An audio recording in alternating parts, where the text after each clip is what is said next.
Guys देख्न सक्नुहुन्छ मेरो हातमा FIFA 14 छ र FIFA 14 चाहिँ किन युनिक छ त अरू गेमहरू फिफाको सिरिज भन्दा चाहिँ FIFA 14 चाहिँ तपाईँको सबसे धेरै कन्सोलको लागि लन्च भएको थियो है त। FIFA 14 चाहिँ सबसे धेरै एभर कुनै पनि FIFA त्यति धेरै कन्सोलको लागि लन्च भएको थिएन है।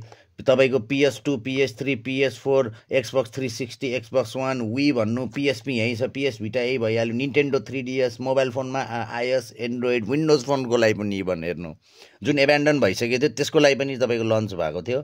PS2 र PSPलाई सपोर्ट गरेको कुरा चाहिँ एकदम सरप्राइजिङ छ है। लङ वे ब्याक इनर डिस्कन्टिन्युड तपाईँको इन्डाइरेक्टली भयो भने डिस्कन्टिन्युडै भइसक्यो त्यो PSP चाहिँ।